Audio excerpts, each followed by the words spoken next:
ہمیشہ ظلم کے خلاف سینہ سپر رہے ہیں، ہمیشہ کفر کے خلاف سینہ سپر ہوئے ہیں۔ اہل بیت کے ماننے والے ہی ہمیشہ یہودیت کے خلاف سینہ سپر ہوئے ہیں، ہمیشہ اسلام کا اگر دفاع کیا ہے تو آل پاک مصطفیٰ یا ان کے ماننے والوں نے کیا ہے، وہ آج بھی دے سکتے ہیں اپنی نگاہوں سے۔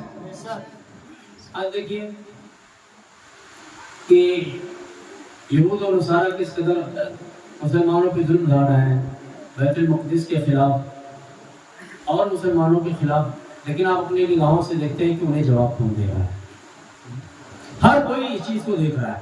تو علی کا ذکر اس لیے کرتے ہیں، علی کا ذکر یہ کیا ہے، صحیح فکر اسلامی انسان کے اندر پیدا کرتا ہے۔ علی کا ذکر کیا ہے، حریت کا جذبہ پیدا کرتا ہے۔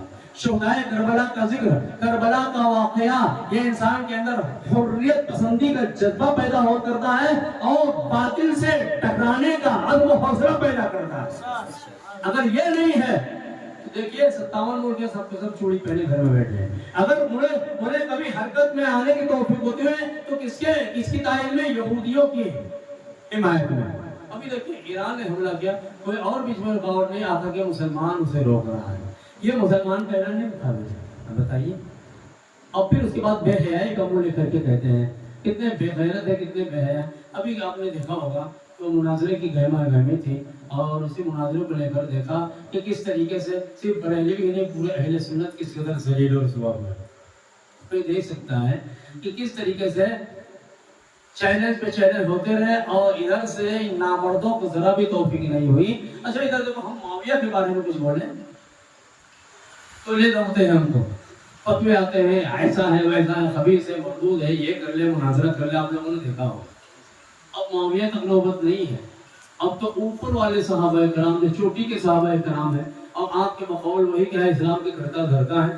آج ان کے کفر کا چیلنج کیا ہے، ان کے ایمان کو چیلنج کیا ہے، لیکن یہ بغیرت مولوی کو ہمت ہی نہیں ہوتی آ کر کے بیٹھ کے اس سے مقابلہ کر، جاہل ہے، کیا ہے، فلاں ہے، ہم آئیں گے وہ کر دیں گے۔ بھائی کس دن آؤ گے؟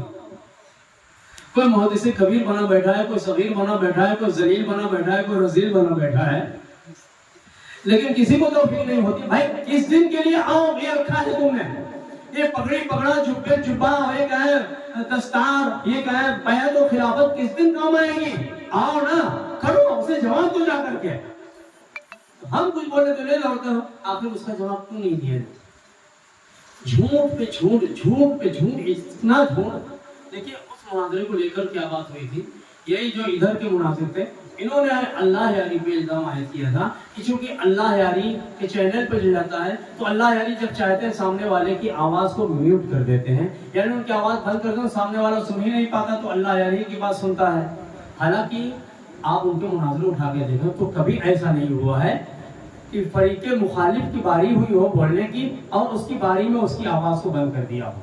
کرتے ہوئے جب یہ خود بول رہے ہوتے اور ادھر سے سامنے والا خلق مباحث کرتا ہے اور انہیں نہیں بولنے دیتا ہے، اس موقع پر ہی میوٹ کر دیتے ہیں۔ میں نے تو تقریباً ان کے سارے، اگر نہیں تو زیادہ تر میں نے مناظرے سنے ہیں، اور میں آج سے نہیں 2014 سے میں سنتا ہوں، یعنی 11 سال سے میں ان کو سنا ہوں۔ میں نے ان کو عربی میں بہت سنا ہے، اور کبھی ایسا خدا کی قسم ہے تو کیا کہتا ہوں، خدا کو حاضر ناظر جان کر کے، بھائی ہم کسی کو بلا بھیجو اور کیوں وکالت کیوں کریں گے؟ کبھی انہوں نے، میں نے ان کے سارے حوالوں کے چیک کیا، بالکل صحیح حوالہ، اور حوالہ کا کتاب آپ کے سامنے کھول کے رکھتے ہیں، وہ پوری دنیا دیکھتی ہے کہ کہاں سے بول رہے ہیں۔ جو کچھ کرتے بالکل دیانتداری کے ساتھ، ایمانداری سے وہ گفتگو کرتے ہیں۔ ادھر والے جھوٹ بولتے ہیں، ادھر والے اتنے خدا کی، اسے یہی ان کے فراڈ نے اور جھوٹ نے، دجل نے، دغا بازی نے ہمیں اس سے نفرت دلائی ہے کہ کس قدر یہ جھوٹ بولتے ہیں۔ تو ادھر بات کیا ہوئی تھی، چونکہ ادھر والا جو مولوی تھا اس نے کہا چونکہ اللہ یاری سامنے والے کی آواز کو میوٹ کر دیتا ہے، وہ پبلک سن ہی نہیں پاتی ہے، اللہ یاری کی بات کو سنتی ہے تو یہ لگتا ہے کہ بس اللہ یاری غالب ہے، لہذا انہوں نے کہا تھا کہ ہم اللہ یاری کے چینل پہ نہیں جائیں گے، بلکہ اللہ یاری کو ہمارے چینل پہ آنا ہوگا تاکہ اللہ یاری ہماری آواز کو میوٹ نہ کر سکے۔ تو آپ سبھی لوگوں نے دیکھا ہوگا کہ اللہ یاری نے کہا بالکل ہمیں مقبول ہے، ہم منظور، ہم آپ کے چینل پہ آئیں گے۔ بس جس نے بھی سنا ہوگا، ہر کوئی جانتا ہے اللہ یاری نے اس کو قبول کیا۔ تو جب ہر طریقے سے ان کا ناطقہ بند کر دیا اور بھاگنے کا کوئی راستہ نہیں بچا، تو آخر میں سوچا کیا کروں اب، تو آخر میں کیا کہا، اب ہم اللہ یاری کو لنک نہیں دیں گے، یعنی اپنے چینل پہ نہیں بلائیں گے، ہم خود ان کے چینل پہ جائیں گے، سمجھے؟ تو اپنی عوام کو جھانسا کہہ دیا کہ ہم دیکھو اتنے مرد ہیں کہ ہم بلاتے ہیں، ہم خود جا رہے ہیں۔ اور اس میں مقصد کیا تھا؟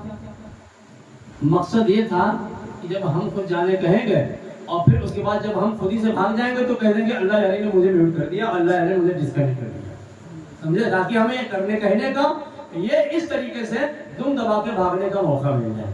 تو یہ ہوا کہ ہم اللہ یاری کی لنک پر ہم خود آئیں گے۔ پھر اس کے بعد آپ نے دیکھا 9:30 پر آنا تھا، 9:30 سے 10، 10 سے 11، 11 سے 12، 12 سے کیا ہے 1، 1 سے 2، 2 تک یہ جناب آئے ہی نہیں۔ حالانکہ انہی لنک پر انہی کے ہاتھ میں آ رہے ہیں۔ اتنے بریلوی ہیں جو پکے بریلوی تھے، تاج الشرعیہ کے جو ہے بیعت کرنے والے اور ان کے مرید تھے، انہوں نے کمنٹ کرتے کر کے کہا کہ جناب جو مناظر تھے کہ آج آپ نے ہم کو شرمندہ کر دیا، آج ہمارا دل آپ سے ٹوٹ گیا، میرا دل تو یہ دل چاہتا ہے کہ میں اپنی شیعت کے اعلان کر دوں، میں بھی شیعہ ہو جاؤں۔ پکے بریلوی نے یہ کمنٹ کر کے کہا ہے۔ خود ان کو دیکھ لو کیا ہے مناظر صاحب کو کہ تم کو اتنی تھو ہوئی تو آپ کہتے ہیں، خود ہی کہتے ہیں بھائی اپنے بھی کہہ رہے ہیں کہ تم نے اہل سنت کی ناک کٹوا دیا، کیوں نہیں کہیں گے؟ کیا ہے تو کہہ رہے ہیں نا۔ تو حقیقت میں جو سر چڑھ کے بولے کہتے بتائیں تاج الشریعہ کے مرید ہیں وہ بھی کہہ رہے ہیں کہ کریم حنفی نے اہل سنت کی ناک کٹوا دیا۔ بھائی کٹیے تو ہر کوئی کہے گا نا، کٹیے خون بہ رہا ہر کوئی دیکھ رہا ہے۔ تو کس طریقے سے ذلیل ہوئے ہیں، رسوا ہوئے ہیں۔ تو کہنے کا مطلب یہ ہے کہ دیکھیے یہی جناب کہتے تھے اللہ یاری کی برائی میں کہ دیکھیے اللہ یاری تو یہ کہتا ہے کہ بیت المقدس کوئی کیا نام ہے ہمارے لیے مقدس و بابرکت جگہ نہیں ہے، لہذا اس کے واسطے ہمیں کوشش نہیں کرنا چاہیے۔ یہ تو بیت المقدس کی مخالفت کرتا ہے، اور یہ سب کیا ہے رفضی مولوی جو جا کر اللہ یاری کے ساتھ دے رہے ہیں۔ تو پوائنٹ کیا بنایا کہ اللہ یاری نے بیت المقدس کی مخالفت کیا ہے، اور بیت المقدس کی جو لڑائی لڑنے ان کی حمایت کو اس نے درست نہیں کہا ہے، یہ اس کے ساتھ۔ تو سوال یہ پیدا ہوتا ہے تمہارے اندر تو بیت المقدس کا جذبہ ہے، تمہارے اندر تو بیت المقدس کا درد ہے، بھائی اللہ یاری کے ساتھ چلے جانا ہے کوئی اس بات کی دلیل نہیں کہ ہم اس کے ہر نظریے سے اتفاق کرتے ہیں۔ ہم تو صرف اس لیے آئے تھے کہ تم نے جو کمزوری دکھائی تھی اس کمزوری کا ہم دفاع کریں، اس مقصد سے ہم آئے تھے۔ تو چلے جانا ہے اس بات کی دلیل نہیں ہے کہ اللہ یاری کے ساتھ جو چلا گیا تو بالکل یہ ان کے نظریات سے اتفاق رکھتا ہے۔ بلا شبہ اگر اللہ یاری کا نظریہ ہے تو اس سے ہم مخالفت کرتے ہیں، اس کی ہم اختلاف رکھتے ہیں، اور ہم ان لوگوں کے ساتھ میں ہیں جو بیت المقدس کی جنگ لڑ رہے ہیں۔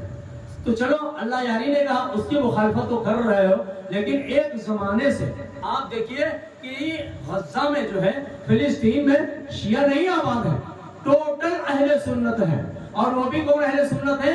سلفی، جنہیں وہابی کہتے ہیں، جو شیعوں کے نہایت سخت دشمن ہیں، بدترین دشمن ہیں، وہ ٹوٹل غزہ میں ہے، لیکن صرف بیت المقدس کے لیے ایران کب سے لڑ رہا ہے، اور اس لڑائی میں اپنا کیا اس نے نہیں کھویا ہے۔ اتنی بڑی بڑی شخصیات کو نشانہ بنایا گیا، آپ دیکھ لیجئے حسن نصر اللہ ہو، یا کہ وہاں کے جو پرائم منسٹر تھے جی قاسم سلیمانی کو بہت پہلے، ابھی جو جی ابراہیم رئیسی صاحب ہوں، اور کتنی بڑی بڑی شخصیات کو انہوں نے کھویا، اور کیا اتنی بڑی بڑی شخصیات چلی گئی، لیکن یہ بے غیرت بے حیا یہی کہتے ہیں یہ سب منافق ہیں، یہ دکھاوا کرتے ہیں۔ اب بتاؤ منافقت میں دکھاوے میں کوئی اتنی بڑی شخصیات کو قربان کرے گا؟ اور پھر اس کے بعد بغض کا عالم دیکھیے اس قدر بغض کی، ایک مولوی نے تو یہاں تک کہہ دیا ایران جو بھی کرتا ہے یہ سب دکھاوا منافقت نمائش کرتا ہے۔ کہا کبھی ایسا ہوا کہ فلاں ان کی آبادی پہ حملہ کیا ہو؟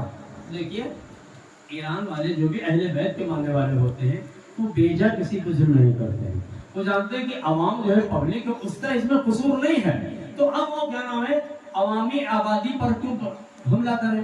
اب ان کا کہنا ہے کہ جیسے اسرائیل ہے جہاں پاتا حملہ کر دیتا ہے، بے قصور کو مارتا ہے، بدلے میں آ کر کے چونکہ یہ بھی یزیدی ہے نا کہ اپنے حکومت کو بچانے کے لیے ہر ایک کا خون کرنے کو جائز رکھتے ہیں، تو چونکہ اس لیے وہ آبادیوں پہ حملہ نہیں کرتے، تو انہوں نے کہہ دیا کہ اگر ایران ایک پٹاخہ بھی داغ دے تو میری قبر پہ آ کے پیشاب کر دینا۔